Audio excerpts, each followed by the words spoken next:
Hello everybody. It's the first snowstorm of the season here in Minnesota.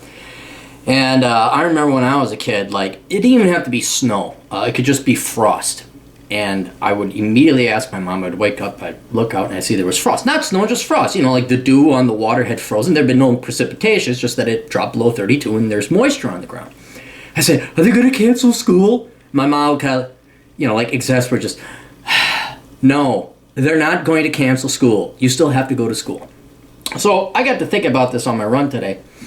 Inside, because we had gotten our first snowstorm. It's like a 2-day long snowstorm. We're about to get a foot of snow. And driving down to the gym, I saw that school was open. We got about 1.5 inches, maybe 2 inches most of snow. Kids were playing on the playground, so school was not canceled. And I wondered how many kids were like, because the way the news anchor people would, like, there was a storm coming, and they knew 3 days in advance, so every kid was hoping today and Monday, they wouldn't have to go to school. And I guarantee you millions of kids, I have to go to school. Yes, you have to go to school.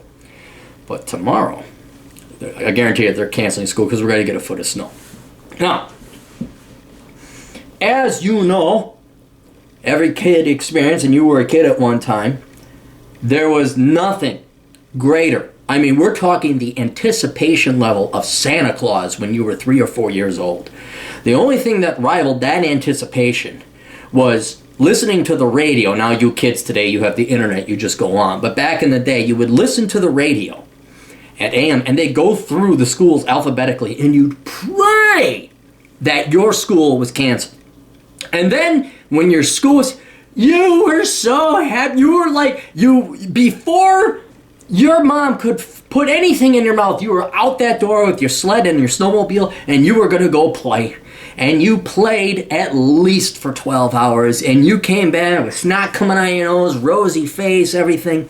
And snow days were the best. They were the best. And I wanted to explain why they were the best. You could not have that much joy and happiness and begging and pleading without having something so painful, evil, and vile, and boring, and disgusting. And that is school. That is your average teacher. I want to point that out to you teachers out there. The reason kids love snow days is because you people fail so spectacularly at making what it should be interesting and engaging things to make people kids want to come to school. You're so bad at teaching it.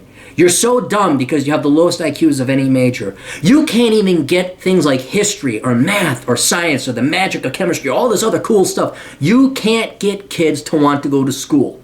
With the wonders and the curiosities of the world, you get them running and screaming. You're so bad, you take something that's great and awesome, and you make it so boring and unpalatable, like the world's shittiest chef, and you serve slop to these kids that they beg. They wake up at 5 a.m. like they do at Christmas for Santa, that they don't have to see your fucking face.